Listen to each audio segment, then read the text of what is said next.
मैं और मेरा दोस्त एक बार ड्राइव पे निकले थे और वो अचानक एक सिग्नल पे रुका। सिग्नल 120 सेकंड का था।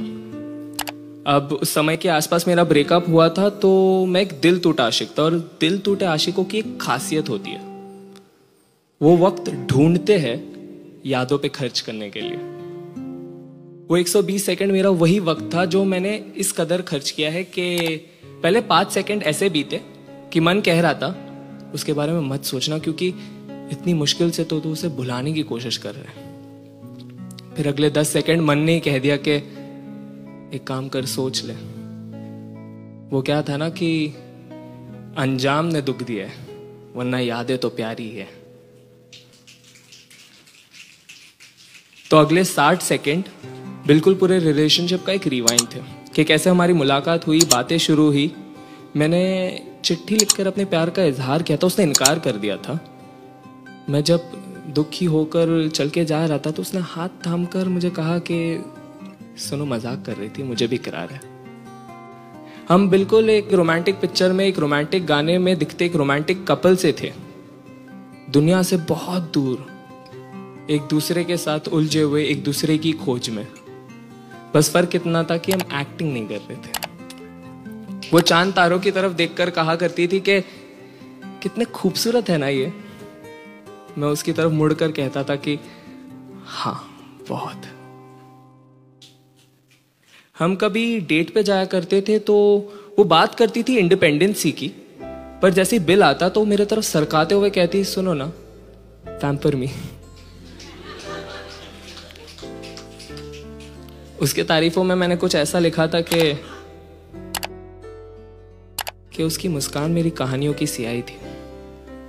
उसकी आंखों में मैंने वक्त के कांटों को भी थमता हुआ देखा है। वैसे सुना था कि गंगा की पाकिज़गी भी जटाओं से बह के आती है। जब वो अपनी भीगी भीगी सी जुल्फे झटकती थी तो उस बात पर भी यकीन हो जाता था। जैसे मिदास ने पीतल को छूकर सोना किया था, वैसे ही उसने मुझे छूकर मेरी ही रूह को नूर से भर दिया था। फिर आते 30 सेकंड।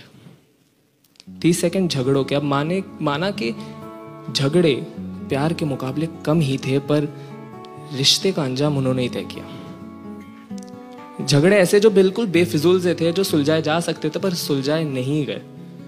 कभी उसकी आंखों में आंसू होते तो कभी मेरे आंखों में नमी, और हम हर रोज ये सोचते कि एक झगड़ा सुलझाना है और हम रात तक किसी और झगड़े में उलझ कर आ जाते। फिर आए 10 सेकंड। 10 सेकंड हम एक कमरे में थे जो बंद था, कि मानो उसकी खिड़की दरवाजे भी आज कह रही हो कि आज ये रिश्ता दम घोटने वाला है। और फिर उसने कहा कि चलो ना, खत्म करते, चलो ना, खत्म करते। आखिरी के 5 सेकंड मानो पूरा कमरा मुझसे पूछ रहा हो कि अब तू तो कुछ बोल, इस कमरे की चुप्पी तो तोड़। पर दिमाग में एक आवाज सी चल रही थी, चलो ना, खत्म करते, चलो ना, खत्म करते। और वो वक्त बीत गया। अजीब होता है जुदाई का गम। उसे खोने के बाद भी उसे खोने का डर लिए घूमता हूं। वो सिग्नल जैसे ही ग्रीन हुआ, मेरा दोस्त बस गाड़ी भगाने ही वाला था कि मैंने उसे कहा कि रुक जा, 120 सेकंड की जरूरत है मुझे। जवाब देना बाकी रह गया था।